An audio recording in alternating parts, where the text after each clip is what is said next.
છે, ક્લિનિંગ સખત કરવાનું. સિક્વન્સ તમે લોકો પરફેક્ટ છે. સિક્વન્સ પ્રમાણે કામ થાય છે અને કઈ સિક્વન્સને ઓવરલેપ કરી શકાય જ્યારે સળગે ત્યારે પ્રાયોરિટાઇઝ છે ત્યારે કઈ સિક્વન્સ હું ઓવરલેપ કરી શકું કે સ્પીડ કરું. આપણી પાસે બે ઓપ્શન, આઈધર માણસ વધારો, આઈધર રાત પાડી કરો. બરોબર, પ્રાયોરિટાઇઝ જોઈ લેવાનું. માણસ એક જગ્યાએ મેક્સિમમ લેવલે નાના એરિયામાં નાખવાનો મતલબ ક્વોલિટી પણ બગડે અને કામ દેખાય નહીં ને ઓવરહેડ્સ બધા. બરોબર, પરફેક્ટ. બરોબર, એટલે એ કોમ્બિનેશન આપણને સમજવાનું. અને ઘણીવાર કેવું છે, એવું કરવાથી આપણને નુકસાન થતું હોય પણ ભવિષ્યમાં ફાયદો થતો હોય તો એ નુકસાન પ્રેક્ટિકલી એ વખતે બેર કરી દે. બરોબર છે, એ જોઈ લેવાનું. કારણ કે સામેવાળો ની જે જરૂરિયાત છે એ હું એને એના ટાઈમે આપીશ ને, એ મારી સક્સેસ કે એ મારો પૈસો. બરોબર છે, એની જોડે હું પૈસો માંગીશ તો એ, કારણ કે એની પાસે પૈસો નથી, પૈસો તો બી સફળના સાહેબ આપવાના, શેઠ આલવાનો. પણ પૈસો આવે છે અલગ ટોનમાં આ બધા પ્રોસેસથી, એટલે એની જરૂરિયાતનો હું માન આપીશ તો મારો પૈસો. ક્લિયર છે? ડન. વોટરપ્રૂફિંગ કયા કયા એરિયામાં કરવું જોઈએ, આ ના કરીએ તો શું છે એ તો ખબર પડે. વોટરપ્રૂફિંગ ના કરીએ તો બહુ બધા ઇશ્યુઝ થાય કે ભાઈ આપણે પ્રોપર્ટીમાં સીપેજ, લીકેજ, ડેમ્પનેસ આવે. સ્પીડ વધારે કરીએ તો પણ આવી શકે. ઘણીવાર છે ને બિલ્ડિંગનું પાછળનું બજેટ બહુ વધે કે મેન્ટેનન્સ ખર્ચા બહુ વધતા જાય. બરાબર છે. અને એક છે ને સર્વે એવું કહે છે કે વોટરપ્રૂફિંગ કરીએ ને, ના કરીએ ને તો 50 જાતના ડિસીઝ થાય છે. જેમ આપણે રાઇઝિંગ ડેમ્પનેસમાં નહીં પેલું અહીંયા પોપડીઓ થઈ જાય છે, તો એનાથી છે ને અસ્થમાના ડિસીઝ મેક્સિમમ થાય. તમારું ટેકનિકલી બધી વાતો કરું ને તો તમારા ઘરનો ઓરા બદલાતો જાય, તમારું વાસ્તુ બદલાય, એલ્ગી, ફંગસ ને બધું થાય, એટલે તમારું હેડેક ને બધા વધતા જાય. અને ત્યાં ત્યાં જો તમે મગજ એટલે એવા નાના નાના એકબીજાની કનેક્ટેડ બહુ બધા ડિસીઝ થાય. સ્ટ્રેસ થાય, ટેન્શન થાય, એન્ઝાયટી થાય, એવું બધું થાય. એટલે આ કોકને કહેવાય કે આવું ના કરીએ તો આવું થાય. બરોબર. હવે વોટરપ્રૂફિંગ કઈ કઈ જાતના હોય ને ક્યાં ક્યાં કરવા જોઈએ. જો બહુ પહેલા કોલ્ટાર વોટરપ્રૂફિંગ હતું, ડામર સાંભળેલું, બહુ પહેલા ડામરના જ વોટરપ્રૂફિંગ હતા. એની પહેલા આપણે બ્રિકબેડ કોબા સિવાય કશું જ નહોતું થતું. વોટરપ્રૂફિંગની હિસ્ટ્રીમાં સૌથી પહેલા બ્રિકબેડ કોબા જ થતા હતા, બીજું કશું જ નહોતું. બરોબર.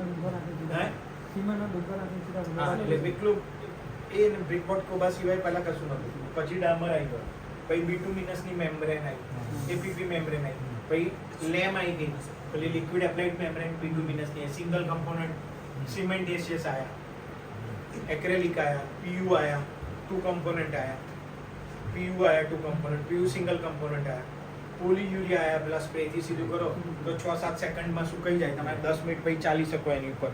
એટલે એ અમને કોઈને હા, એ મારી સાઈડ પર અમે લોકો રેગ્યુલર કરે છે. ક્રિસ્ટલાઇન વોટરપ્રૂફિંગ આવી. આ બધા વોટરપ્રૂફિંગ આપણે એકચ્યુઅલી રૂટીનમાં કરતા હોય. વોટરપ્રૂફિંગ કઈ કઈ જગ્યાએ કરવાનું આવે, આનો શું હોય જવાબ? ધ્રુવ, કઈ કઈ જગ્યાએ વોટરપ્રૂફિંગ કરવું જોઈએ? રિટેનિંગ વોલ છે, ઓવરહેડ વોટર ટેન્ક છે, અંડરગ્રાઉન્ડ વોટર ટેન્ક છે, લિફ્ટ પીટ છે, ટેરેસ છે, રૂફ ટેરેસ છે, પોડિયમ એરિયા છે.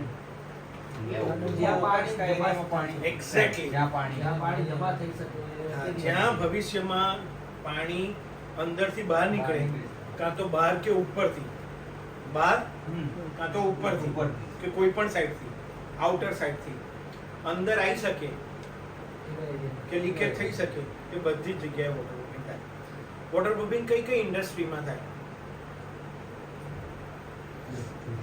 આવી ગયો ને, આ તો ખ્યાલ આવી ગયો ને. ફાઉન્ડેશન છે, બેઝમેન્ટ છે, podium, planter, retaining wall, fountain, swimming pool, water bodies, toilets, kitchen wash, balconies, terrace, સજ્જાસ, underground tank, overhead tank, any kind of infrastructure. એટલે મારું શેડ છે, ઇન્ડસ્ટ્રી છે.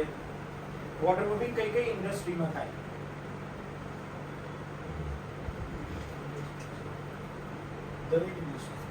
વોટરપ્રૂફિંગ, હા, હવે વોટરપ્રૂફિંગ છે ને જેટલા બિલ્ડિંગ બની શકે ને દુનિયામાં, જેવું આપણે એકવાર વાત નીકળી ટનલ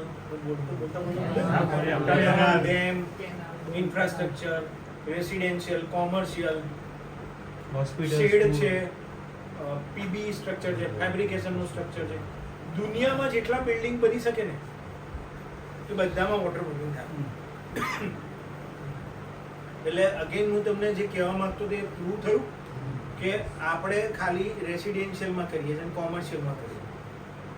આટલું મોટું ખાવાનું છે, આટલું બધું ભગવાને દરિયો આપ્યો છે અને આપણે હજુ એમાંય આપણે તો હજુ અડધું કરતા નહીં, બરોબર ને? એટલે આટલી મોટી ઇન્ડસ્ટ્રી છે.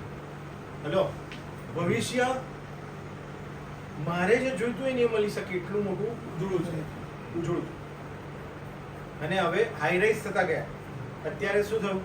-3, -4, -5, -6, 7, 50 માળ ઉપર. એટલે નીચે જવું પડે. એટલે નીચે જાઓ એટલે ડાયાફ્રામ વોલ કરો.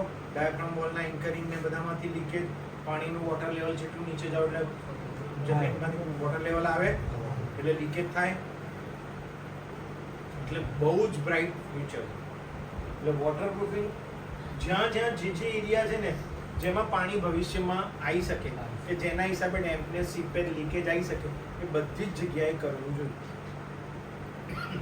હાર્બર, રિવર, તમે ડેમ, એની અંદર જેટી, ખ્યાલ આવે ને કેટલા બધા સ્ટ્રક્ચર હોય કે જેમાં આપણે આ બધું કરવાનું. આ તો આપણે આઉટ ઓફ કોર્સની અત્યારે વાત કરીએ પણ એટલો મોટો સબ્જેક્ટ છે. એટલે બધી જ જગ્યાએ વોટરપ્રૂફિંગ થઈ શકે. બરાબર? તમારા લેવલે કોઈ તમને કોઈ લાગતું હોય કે વોટરપ્રૂફિંગમાં ક્લિનિંગની પ્રાયોરિટી કેટલી છે અને પાણી છાંટવાની પ્રાયોરિટી શું, ક્યોરિંગની કેટલી ઇમ્પોર્ટન્સ?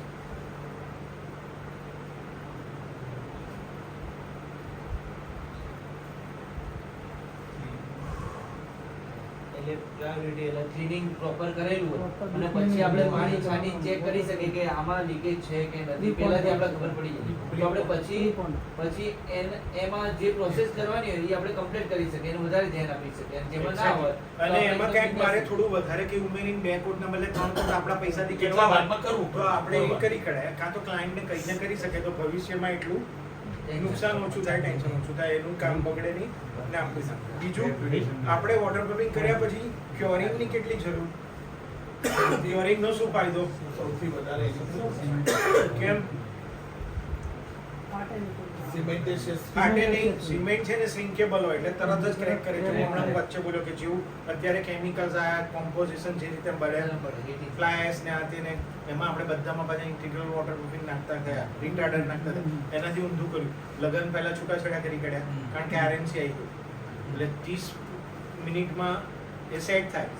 એ 45 મિનિટ પછી આવે અને પછી ભેગું થાય એટલે ત્યાં સુધીમાં એની બધી કેમિકલ કમ્પોઝિશનની બધી સ્ટ્રક્ચર હોય ને ઇન્ટરનલ એ બધી ઊંધી છતી થઈ ગઈ. બરોબર? અને પછી એને મેચ કરે એટલે તરત ક્રેક કરે. એટલે ક્યોરિંગ આપણે ના કરીએ ને અને સારું વોટરપ્રૂફિંગ કરીએ તો લીકેજ થવાના ચાન્સીસ વધે. એના કરતાં પ્રોપર વોટરપ્રૂફિંગ કરીએ પણ ક્યોરિંગ પૂરતું કરીએ. ઓવરહેડ ટેન્ક, અંડરગ્રાઉન્ડ ટેન્ક, સ્ક્રીડ બધામાં ફૂલ ક્યોરિંગ થવું જોઈએ. ફૂલ ક્યોરિંગ થાય ને એટલે આપણું કામ લોખંડ જેવું સક્સેસફુલ થાય, સોને પે સુહાગા જેવું સક્સેસફુલ થાય. થોડીક એરર નાની રહી ગઈ હોય અથવા બાય ચાન્સ નથી રહી ગઈ તો મારી સર્વિસ લાઈફ 5 વર્ષની આપી હોય તે 7 વર્ષ સુધી લીકેજ ના લાગે. એટલે અલ્ટિમેટલી આપણો ગોલ જે હોય કે ક્લાયન્ટને એના સપનાનું ઘર મળે, ક્લાયન્ટને નહીં એન્ડ યુઝરને, તો ક્લાયન્ટે ખુશ, એન્ડ યુઝર ખુશ. તો આપણા ખાતામાં બાય ડિફોલ્ટ કર્મના સિદ્ધાંત પ્રમાણે છે ને નેક્સ્ટ લેવલની પૈસા મળે કે ના મળે, ખુશી અને હેલ્થની બધી વસ્તુ ઘણી સરસ મળે. એના માટે પીસ મળે અને પીસ મળે. અને અલ્ટિમેટલી આપણો પર્પસ શું હોય કે મને આટલા પૈસા મળશે કે હું ઘર લઈશ તો મને મજા આવશે. મજા આવશે પછી શું થશે? ખુશ થઈશ. ખુશ થશે પછી શું થશે? એકદમ આનંદ થઈ જશે. આનંદ પછી શું? તો પહેલેથી જ આનંદ આવી રીતે સીધો મળી શકે. કામ સરસ કરીએ તો બધું સરસ જ થવાનું. તમારા કોઈ ક્વેશ્ચન હોય, કોઈ રહી ગયા હોય તો પૂછો.